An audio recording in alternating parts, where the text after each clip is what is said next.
Hey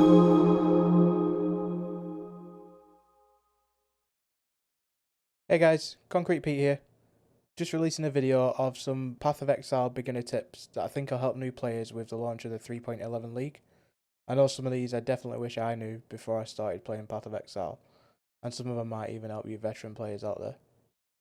So to start things off, we'll start with tip number 1, which is getting yourself a loot filter. What I've done here, I've just run into a map and I've just killed a few mobs to show basically the level that I have my loot filter set at. So I play with mine on very strict, and as you can see, there's not many items that have dropped from this group of mobs that I've found. But if I were to show you what the game displays before the loot filter is applied, that's what you get to see. So there's a lot of extra items in there that I have no interest in picking up. Now, you might want to go through and pick up every item in the game, and I strongly disagree with that. But I want to pick certain items up that are worth my time picking up, because in this game, time is currency. So one of the things that I do is I make sure that I pick a loot filter that's going to filter out all the rubbish that I don't need.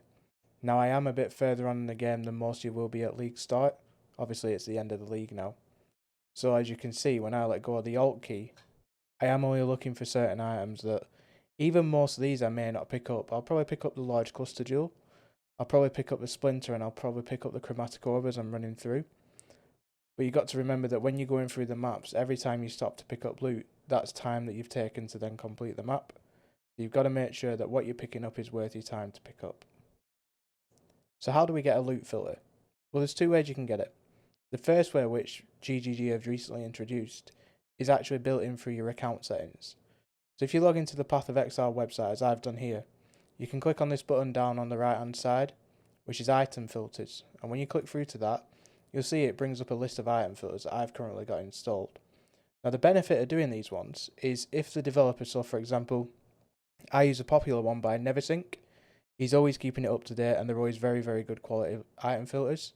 And they're always ready for the league release, so I strongly recommend, if you want to pick one and you have no idea what you're doing, pick Neversink. So in each one of these represents a different tier of item filtration that it'll apply. So the first one is just a regular filter that Neversink's got, and as you go further down it works its way down in strictness. Now the one you just saw me playing with was the uber strict one. That allows me to just filter out most of the rubbish and I can just focus on the more important drops. When you land on your page, you may not have any that are displayed.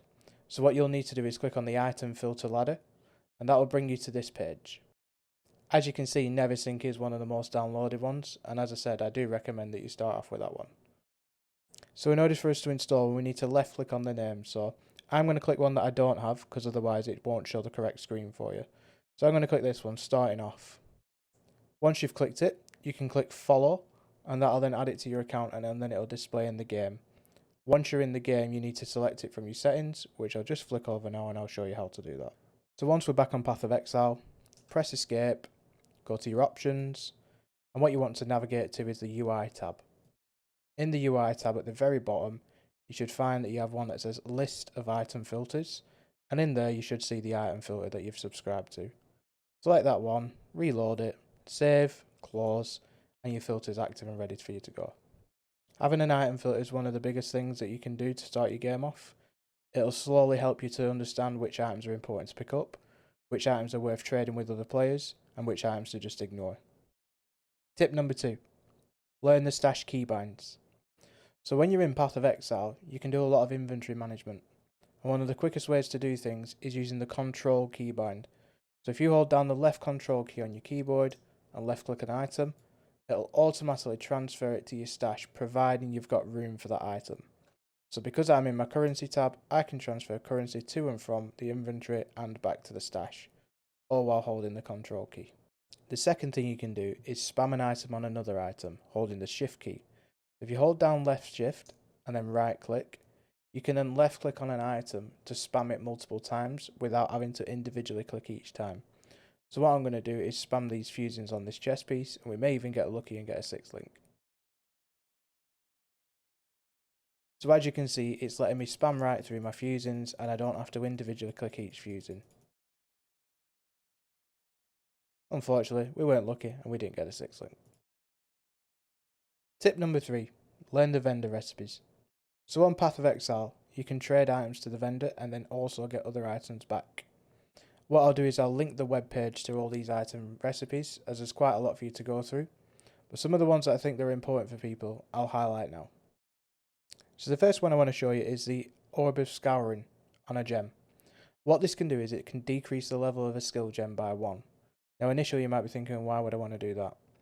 As you're progressing through the early stages of the game, you may increase something, for example Clarity, to level 12 and not realise that you're unable to equip it. You might be able to initially equip it when you increase it, but as you change your gear as you level, you may lose the intelligence required or a different stat for a different gem to be able to equip that particular gem. You've two options at this point. You can either increase your stat back up by putting that piece of armour on or getting it from elsewhere, or you can use an Orb of Scouring and a gem at any vendor and that'll bring it down by 1 level. This will allow you to re-equip it. The second one I want to show you is the full rare sets recipe. I'm going to go into more detail on this in a different video, but this allows you to generate currency from trading in armors and weapons to a vendor. As you can see, it tells you what you get on the left hand side, and then on the right hand side, the item level of the item that's required. You need to submit a full set of gear including rings, amulets, armors, belts, weapons, gloves, boots and a helmet. Once you've done this, you can trade it to a vendor and you'll get the currency on the left hand side that matches what you've traded. As I said, I'll also go into this in more detail in a later video, and I'll also show you some different ways to generate each one of them. And finally, the last three I want to show you is in relation to the loot filter as well. So you may see some items drop on the loot filter that you think, well, these look like rubbish items, why would I pick these up? Depending on the loot filter you've chosen, there'll be a particular colour, and what they'll be referring to is a chromatic orb item, jeweler's orb item, or a divine orb item. And what you'll notice on the right hand side is it'll tell you each exact requirement of that item. So for example, if an item drops and it's a chromatic item, it must have a linked red, green and blue socket within it, which your loot filter will show you those items. If you trade that item to the vendor, you'll get 1 chromatic orb back, which stacks up as you're leveling, and it helps you build up a stack of orbs ready for when you get to maps. Tip number 4. Do not use the Mirror of Calandra. So the reason I've put this tip in here is I've never seen it mentioned on most of the sites that I've been on. The Mirror of Calandra is easily one of the, if not the most expensive item in the game, and anyone can get it at any point as it can drop from anywhere. It's an ultra rare drop, so the likelihood of you getting one is very slim. Just to give you an idea, I've been playing Path of Exile for nearly 8 years now and I've never seen one drop. I do have one right here. This is a Mirror of Calandra, but I've bought that with other currency. The reason I tell you not to use it is it sounds really cool. It says it'll create a mirrored copy of an item, which sounds great. There's no item in the game that you really want to be copying until you get to end game, and even then it's questionable whether you want to copy them or not unless they're a very high end, perfectly crafted item. So if you do get lucky enough to get one of these, I suggest you stash it, save it, or even sell it to fund your own build, but make sure you're getting the exact price it's worth. Tip number 5. Defenses, resistances and life are super important. So as you're leveling through the game, you might find that you're just increasing your damage and that seems to be doing you well. But once you start to get towards the end of Act 3 and you start approaching Act 4, the enemies do start to hit a bit harder. So what I'd recommend is looking into increasing your life pool whilst you're leveling through items and through your passive tree. On your passive tree you want to be looking for passives that increase your maximum life as a percentage, and there are also a few that increase your maximum life as a flat rate. Generally, once I get to Act 4, I try to aim to have around 1500 health, as that carries me through Act 4 and I slowly start to increase that. A good rule of thumb to have on your tree towards mapping point is 100% increased maximum life as an absolute bare minimum. Ideally, you want to be getting 150% increased maximum life. The second point is don't neglect your resistances. Resistances play a super important part of the game, and once you get to mapping, everyone that you'll meet highly recommends getting at least 75% capped resistances. So what you'll find on the tree is nodes like this, and you'll also find this kind of stat on your gear as well. This one, for example, is lightning resistance. You've also got one above it for cold resistance, and another one for fire resistance. Ideally, you want to be keeping these capped at 75%, or as close as you can get to that whilst you're leveling. This will just mean you're taking as little damage as possible and help you during the game. An item to look out for while you're leveling, either by purchasing or picking up, is the gold rim level cap.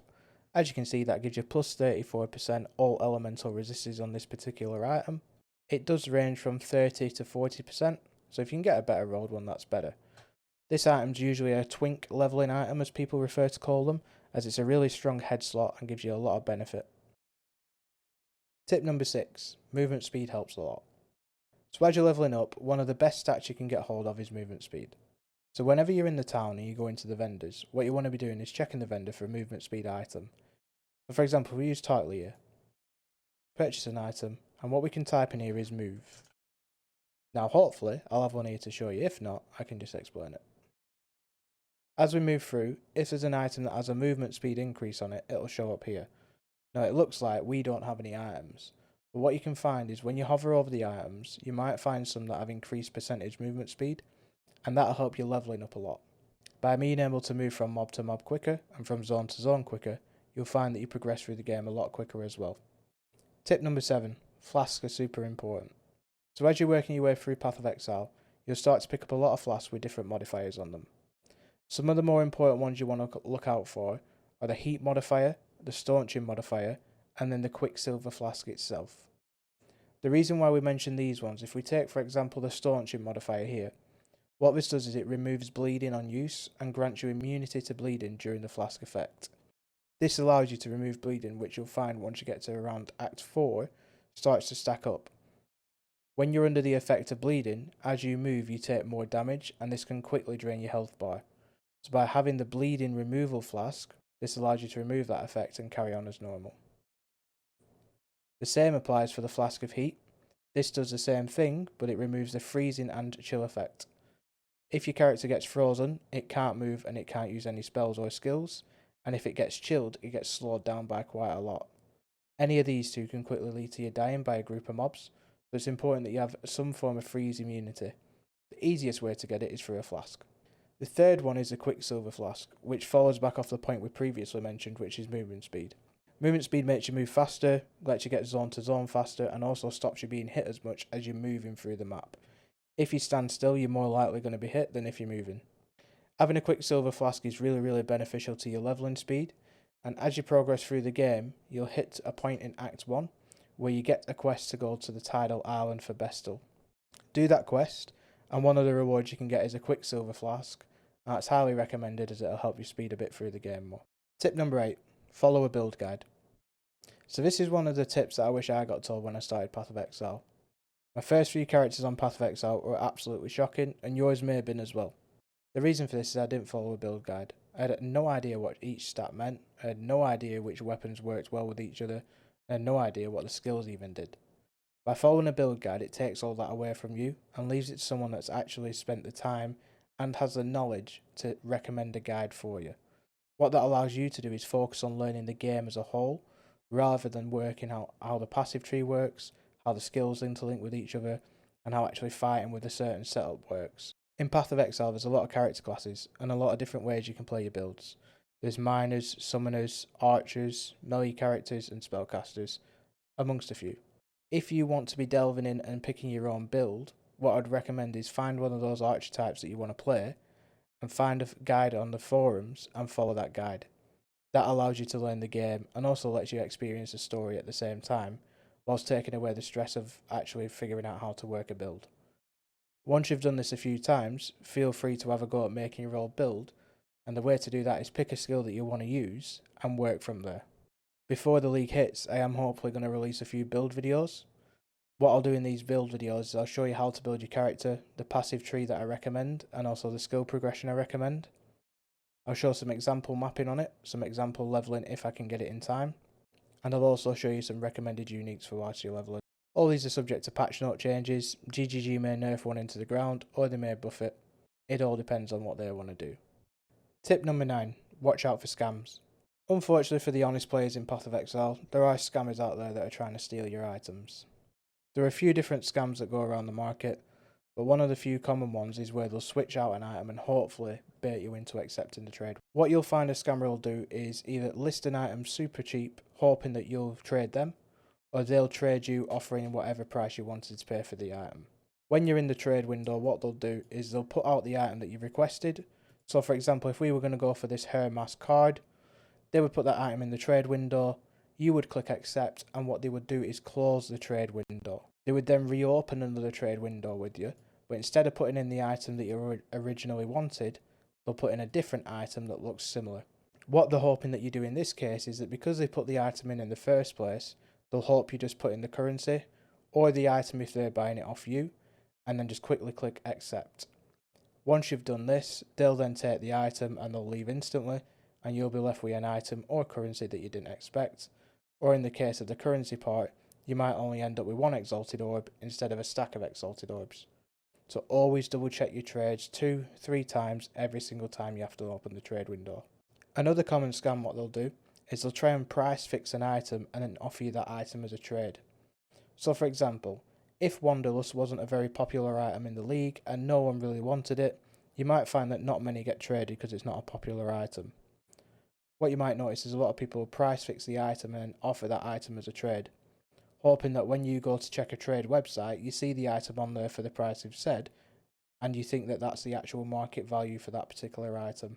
General rule of thumb, don't do any trades for swaps, always accept pure currency because then that's directly what you're going to get. You might accept an item off a trader and never be actually able to sell that item, which means the item that you've traded is worth nothing. Again, always double check your trades twice, 3 times, even a 4th time if you're unsure, and if you're in a guild, ask for advice and see if it's worth you doing. There's many scams in Path of Exile, so what I'd suggest is just do a 10-15 minute Google search, get to grips with the scams that are going around, and just make sure that you don't get caught out by the scammers. Tip number 10, watch out for the league mechanics. So as you're leveling up through Path of Exile, the league mechanic can be tailored to be a little bit more difficult than the normal content around you. Perfect example of this would be the most recent league, which was Delirium, and where the mobs were extremely hard to kill between levels 1 and 20, and even up to the point at level 30 they were still difficult to kill. What I would recommend is if you want to experience the new league content, feel free to do it, but just bear in mind that the mobs are probably going to be a lot harder. We don't know what's upcoming with the Harvest League and whether the mobs are going to be more difficult, but they usually are given the past history on the leagues. The benefit of doing the league content as you're leveling is they do reward quite decent XP, and they also have better than normal drops. So it's up to you if you want to take the risk, have a go at it, but I usually skip the league content for the first 10 levels till I've got a few items and my character's a bit more comfortable. So that's it guys for my top tips videos for beginners. Hopefully this will help you settle into the new league of 3.11. If you've any questions, please drop them in the comments box and I'll try to answer them. If you guys want to catch me playing Path of Exile, you can always catch me on Twitch, links in the description below. I usually stream on Monday, Wednesday, Friday at 8 PM GMT, and you're more than welcome to come and hang out and chill in the chat. We also have a Discord community where you can come and chill, relax, and also post any questions there. A link's in the description for that below as well. If you like the video guys, don't forget to like and subscribe, and I hope to catch you on the next video. See you later.